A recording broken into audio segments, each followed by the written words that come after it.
So welcome. I had to shift rooms. Hopefully this is streaming to all the right places. Okay, good.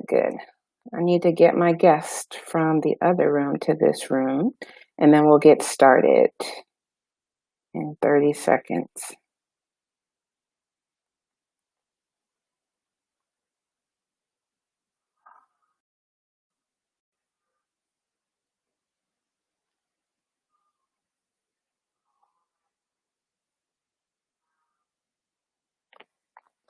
All right, so while she's coming into this room, I just wanted to welcome you. Thank you for joining. I am here because I think it's time to move in some direction. We don't know what the right direction is right now to end racial hatred, but I feel like sitting on my hands is not doing anything. I feel like discussions and small conversations, time after time, really help to kind of change the paradigm, increase people's perspective. I feel it's important to have conversation, but also conversation that's actionable to think about how do we do our part within our sphere of influence to make a difference. So that's why I started these chats around reprogramming America, because we've been programmed to think like this. We've been programmed to think in terms of racial hierarchies, whether it's known to us or unknown to us. We have unconscious biases. We have internalized and targeted racism that is just a part of our life, a part of our culture. So it's really important to kind of do something about it. And it's not about blame. It's about recognizing that, everyone in our country is impacted negatively by racism, and we have to push through the pain to the power, as I quote Ayanna Pressley again, and look for opportunities to speak truth to power. Anti-racism and the work that it involves is a long journey. It's a road that you have to take steps towards. It doesn't happen overnight. It happens both at the grassroots level through small conversations like the one we're going to have tonight. And it also happens through policy changes and systemic change. And sometimes these small conversations can engage, enlighten, and encourage more people to work in larger groups that kind of push the systemic change. It's important to build bridges and not walls. There's been a lot of talk of walls in the last couple of years, and really we all have to do our part to work towards the change we wish to see. So this conversation and the conversations like it is to think about looking at what are the root causes of racial hatred and how do we work towards finding solutions. Reprogramming America needs to be a combination of systemic change and these small conversations. So we talked about reprogramming the education system last time. This time we're talking about reprogramming self. And I've invited Sarah, a friend of mine that we served in the Peace Corps together many years ago. We haven't talked for a really long time, and we recently reconnected to talk about this topic. She posted something that I found really engaging and interesting about the history that she found out about her family. And how she thought through and kind of reconciled with that history. So I'm going to welcome her in. Sarah, welcome. Hey. How are you this evening? I'm doing very well. Good. Thank you. So I don't know if our YouTube connection got online, but the Facebook one did. Mm-hmm. So hopefully enough people are able to see us through Facebook. Mm-hmm.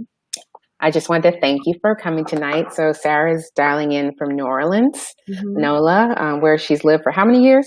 I feel like 9. I mean, the city, the time forgot. Who knows? I feel like around 9 years. I think 9 this winter. Mm-hmm.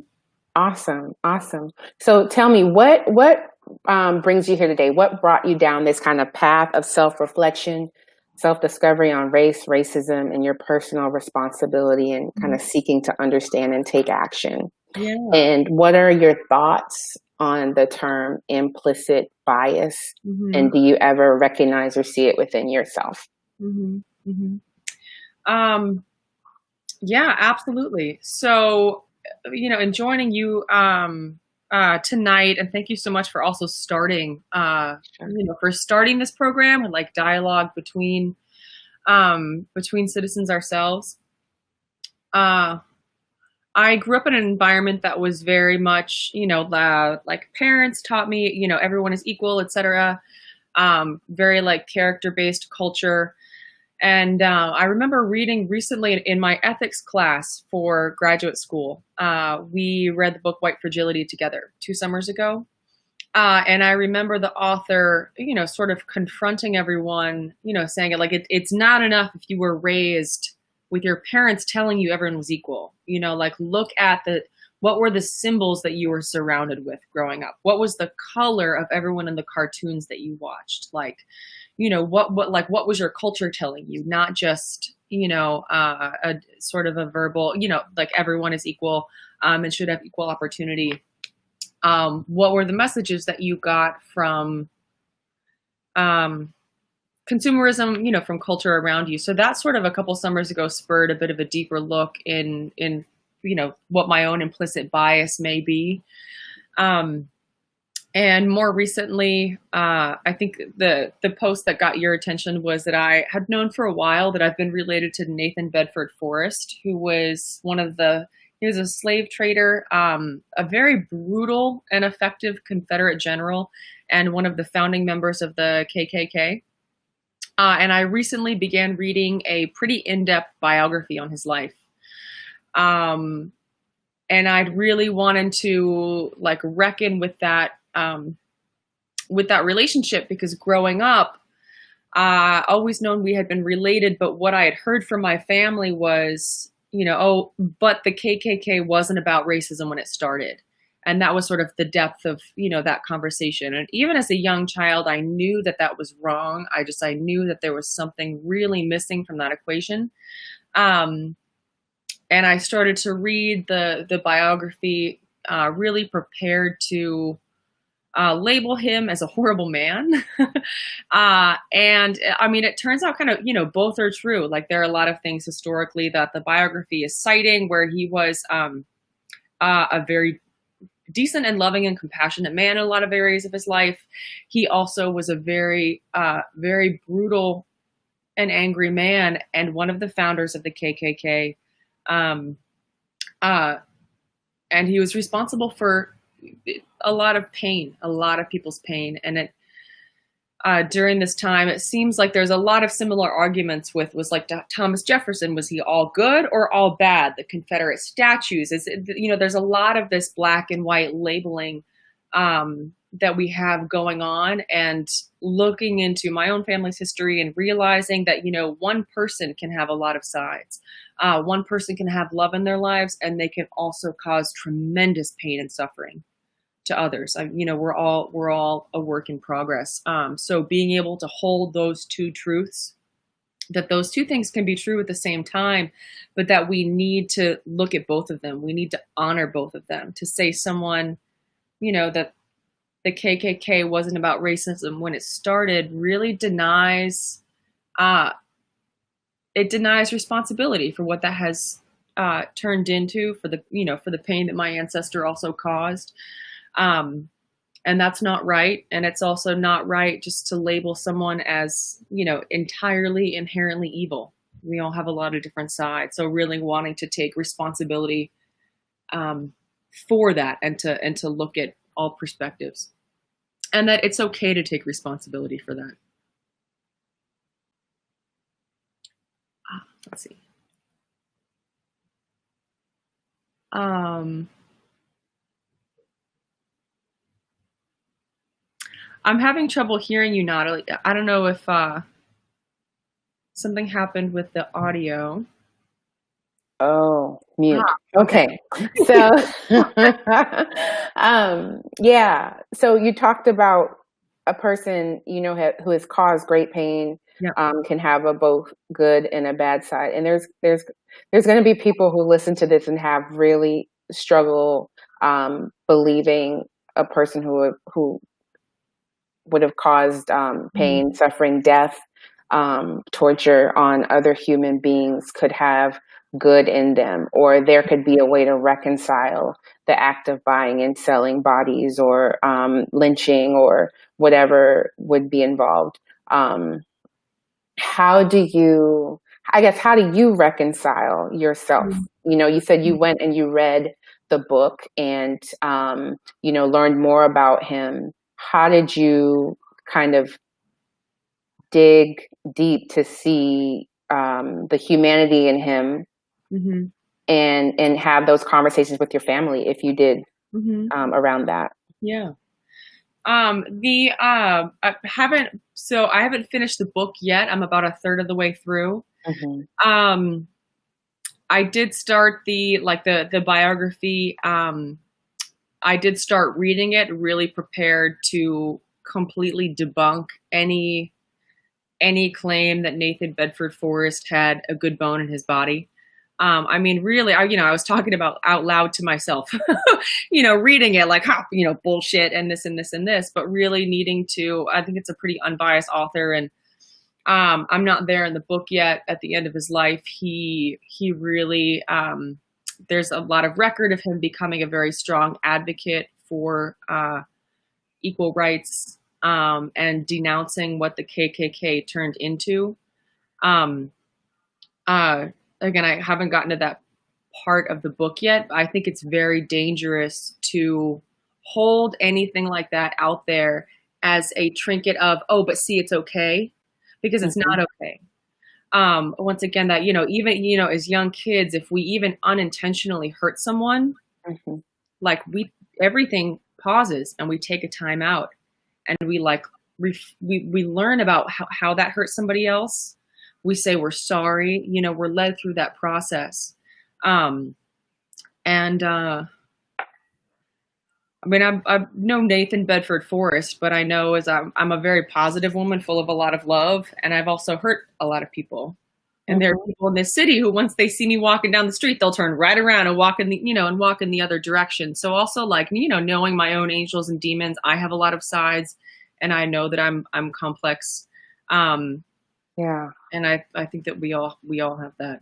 Okay. Okay. What do you think causes that? Like, what do you think is the root of these racial biases or racial hatred in our country? Mhm. Uh, I'm a sort of the spiritual premise that everything is either motivated by love or fear. Hmm. And when we get down to it, a lot of racial bias, it's fear of the unknown. It's a fear that we are not enough on our own, who we are, so we need to belittle other people, Hmm. in order to feel any sense of importance. Hmm. Um, I spent some time listening today to a long podcast featuring Daryl Davis, who's a Black musician who is responsible for about 200 members of the KKK actually turning in their robes and leaving the organization because they no longer believe in racial inequality. And Daryl does this through conversations, sort of befriending them and not taking personally their racial hatred, but like compassionately re-educating them. Hmm. And Daryl, there's a beautiful part in the podcast where he breaks down, a lot of the racial hatred comes from um, uh, fear and ignorance. But ignorance is something that we can work on. It's something that we can remedy through education and through relationships. Hmm. Hmm. For sure. When you talk about fear as kind of one of the root causes. So, I mean, you're here today. It took courage to come and sit in front of whoever's watching and talk Mhm. about race.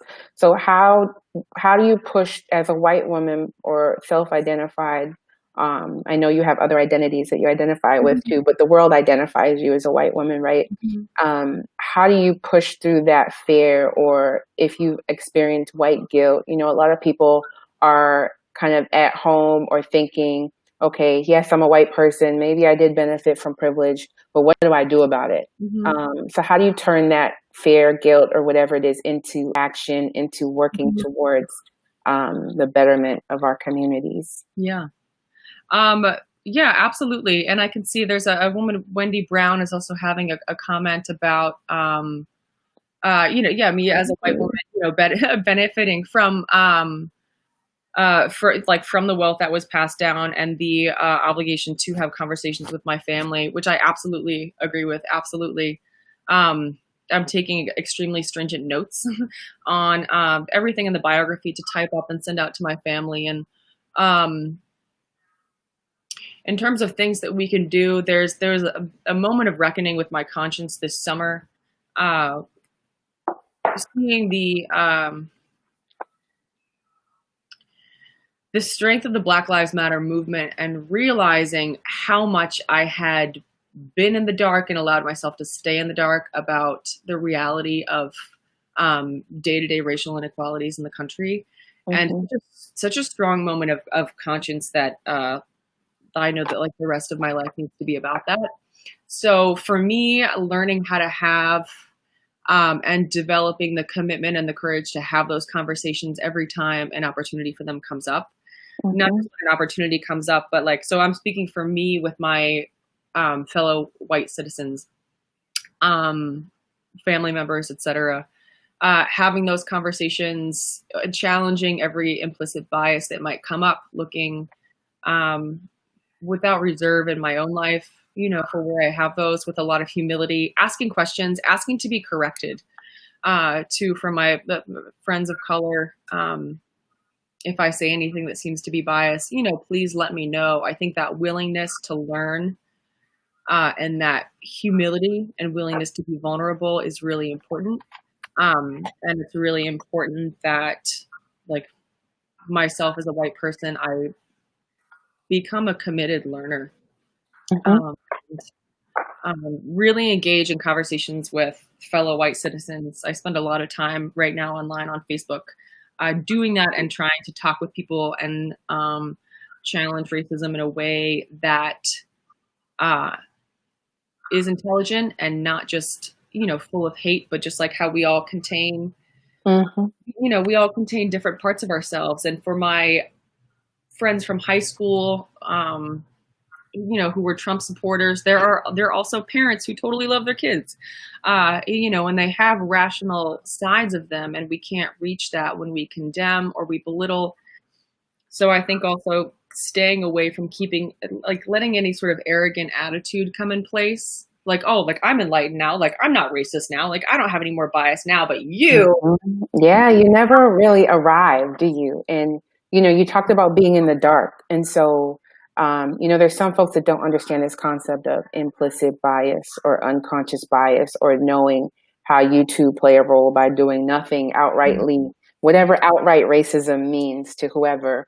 I'm reading this book right now. It's called Caste by Isabel Wilkerson. It's on the Oprah's Book Club. And it's an incredible way of breaking down our system into, she changes the words of like white, black, and race to a caste system. So the dominant caste, which is the equivalent of white, and the subordinate caste on the lowest rung, which is black, and then all the other races in between.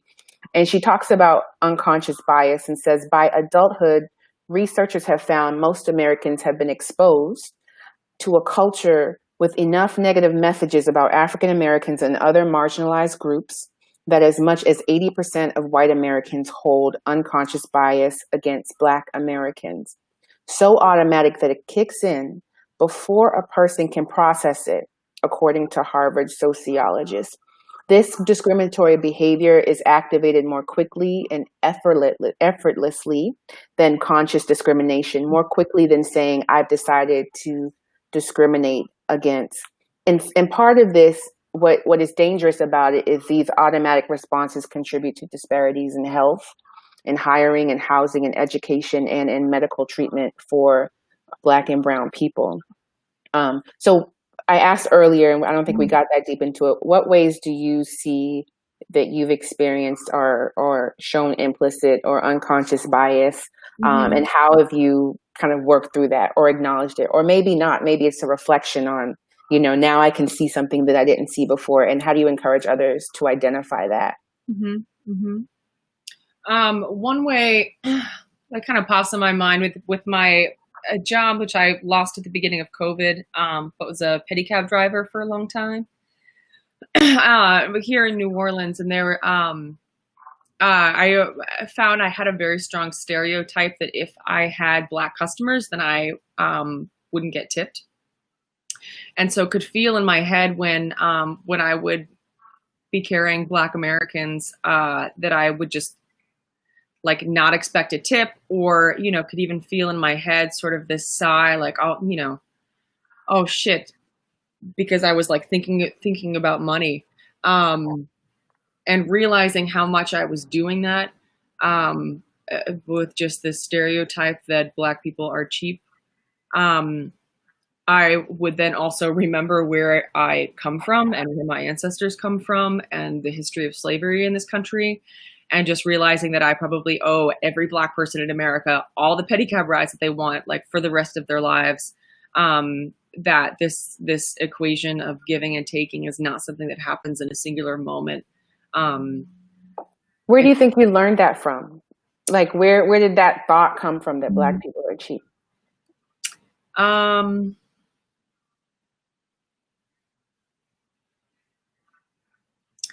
Sometimes there was like a talk amongst other pedicabbers. There's like a certain weekend in New Orleans, well, that, like Essence Festival, when Essence Festival is here. And it's a time where we tend to have like a lot of rides, but not get a lot of tips. And I think like from that weekend, there was just this then like idea that would carry, throughout the rest of the year. Or if you have an experience, or if like I would hear other pedicabbers who've been there longer than I had, like say that, like, oh, don't really expect to get tips from Black Americans, or it's like a lot more rides and less tips, then I would then tend to look for that experience whenever it happened, and that would like stand out as the dominant reality. So this like feedback loop of hearing something from somebody else, having a similar experience, and then and then this like mutual like confirmation that happened from that. Mm-hmm. Okay. I had a question pop into my head. This is not one of the ones I sent you, but you when we talked about Forrest, your ancestor, yeah. Mm-hmm. And you also talked about Daryl Davis in kind of befriending the KKK to help broaden their perspective and change their mind. Do you think that is something that you could see yourself doing in the future? Oh, kind of. Yeah. Yeah, absolutely. In terms of, do you mean like specifically with current KKK members, or that aspect of like using compassionate, intelligent dialogue to serve as a bridge? I think both. I think, and it doesn't have to be KKK, because, right now there's many white nationalists that believe they're superior to people of color, that do not wear the cape or the hood, right? They walk in broad daylight. They sit in places of high government. They, run businesses. And so, but they reveal themselves in what they think is private settings amongst people who they believe are their equal, right? Settings that I or, my family could never walk into because of the color of our skin, or we could walk into it, but we would never hear the truth, right? And so when you hear somebody say something that is not aligned with your truth, or that shows and reveals themselves as a white supremacist, or even if they are, associated with the KKK, how do you break through? Like, what do you think would be the best way forward to interact and engage that person to maybe broaden their perspective? Awesome. Thank you for explaining more. Yeah, I definitely see that as a big part of my life from here on out. I may have said, I think like as a white person, I see it really as my like undeniable duty to spend a lot of time talking with other white Americans about racism and about bias and about prejudice, and to do so from a standpoint that is not irrevocably condemning, but from a way that tries to serve as a bridge and that tries to, leave room for change. So yeah, absolutely. And I spend a decent amount of time doing that right now. I'm studying clinical mental health counseling, which is particularly useful, I'm finding, with conversations. The two things that they teach us in counseling, really, your two main tools are like reflection. So like repeating back what someone has said so that they know that they have been heard.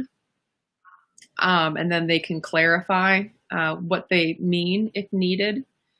So there's that reflection, and then there's pointing out contradictions, which is really what also Daryl Davis did and does in a lot of his work. So we can never, it doesn't work if we just tell someone blatantly you're wrong.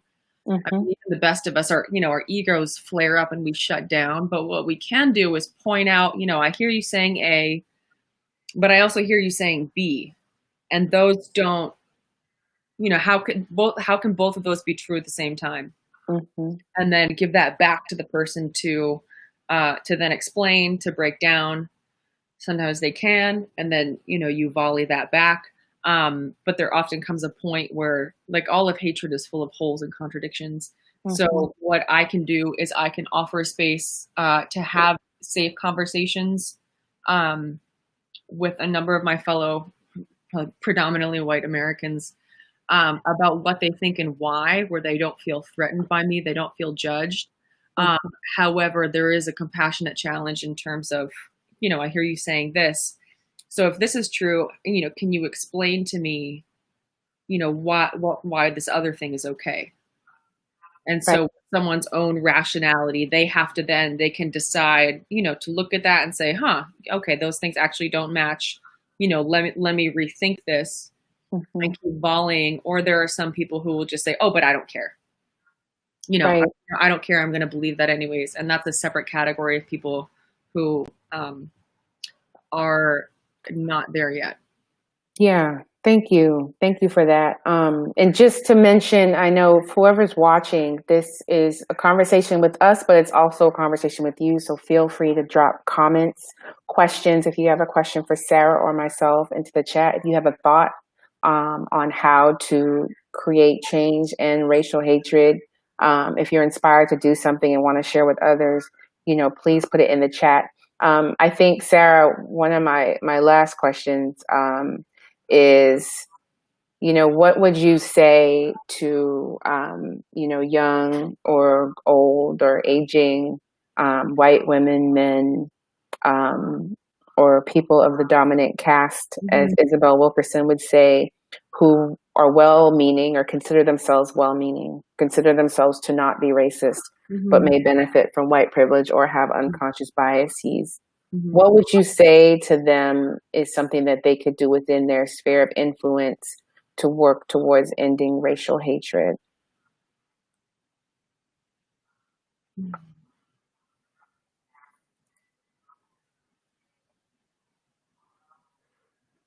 Hard question, I know. Give her Fran's email. Okay, Ema. We have this friend, Fran Smith, who does this work, anti-racist work. She's amazing. Yeah. So much of this to me seems to be broken down into relationships, and it's all about our relationships with each other, and the values that are reflected within those relationships. I mean, everything else comes out of that.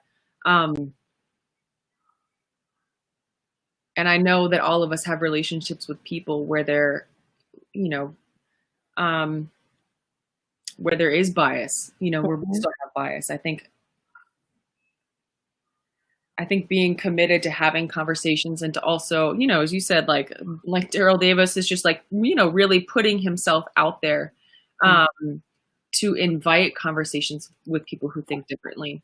And maybe this is just like because of what I have thought is my place within this work for now. So this is what it's dominant in my mind. But yeah, I think all of our relationships are so important. And so to really like to put yourself out there where you can be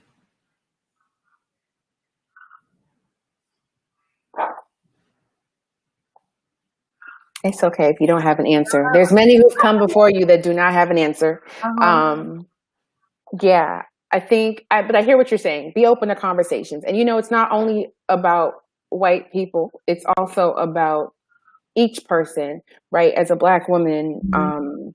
it is exhausting to talk about race. I've been talking about race at work, at Mhm. home, and I choose this. I choose this kind of like self-torture to myself Mhm. because I don't want to do nothing. I feel like whoever I talk to and sees me as human and gains rapport and builds respect for me and knows about my beautiful Black boy son who will soon grow up into a man Mhm. who will appear to be threatening to some, but will always be my little boy.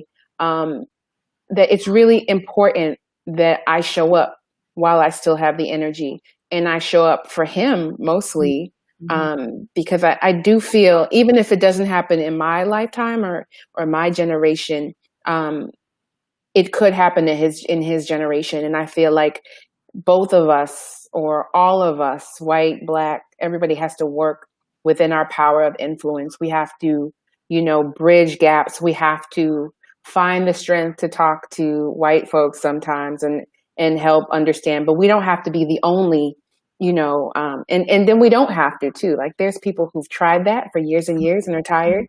Mhm. Um, you know, white folks also have the responsibility to educate self so Mhm. that we don't always have to kind of come in and help educate as Black people. Mhm. Um, Mhm.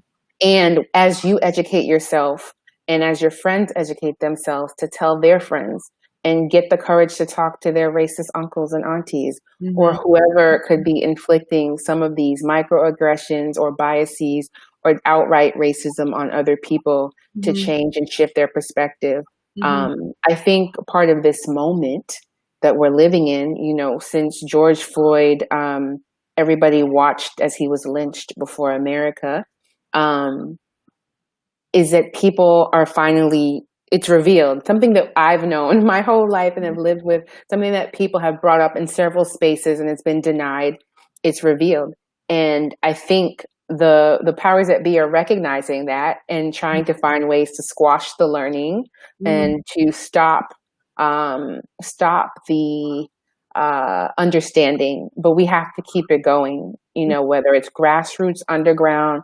So Mhm. that's why I have these chats. That's why I invited you.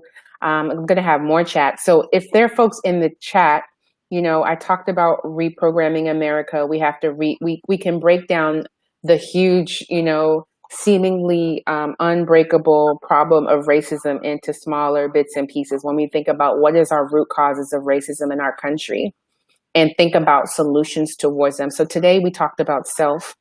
Last time we talked about education. If folks have ideas about other root causes they think, and maybe if you have any, Sarah, too, that you'd like to hear us talk about, please drop it in the chat or send me a private message later on to let me know as I think about what the next topic is Mhm. coming up. What about you, Sarah? Anything off the top of your head In terms of before we close? root causes of racism, Yeah, and things you think we should talk about yeah, in this type um, of space. there is I mean, I think you're just so on it in terms of understanding and how we all need to continue to increase our understanding. There's a book that I started on tape recently called "Stamped from the Beginning," and I forget the author's name, but the author Ibram goes Kendi.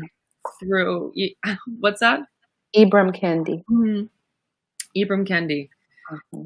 And so he's talking about how there's this idea that racism, begins from an internal hatred, and that's where it all stems from. But it really has been, and I'm learning more about how much racism has been tied to um, economics in America and the Mhm. development of capitalism as we know it, and it's as well as the church. And so there have been a number of other forces that have really bent and twisted to form the experience that we're having now. Um, Mhm. so I'm curious how the Christian church and its responsibility for, the racism that we experience has been in bed with politics, and also the economy, people in certain castes. And we can certainly see that twistedness in terms of spirituality now, where so many conservative Christians, really revere Jesus, who was all about loving your enemy, and who was also Black and who wouldn't be saying anything that, people are saying now. So there's such a massive contradiction there. That you believe Jesus is Black? Northern. I'm just kidding. I know. I'm just kidding. Hey. I do too. I believe Jesus is Black too. There's a lot of people who still don't. Mm-hmm. Yeah. Like that dishonesty within that religious establishment on its own is so deep.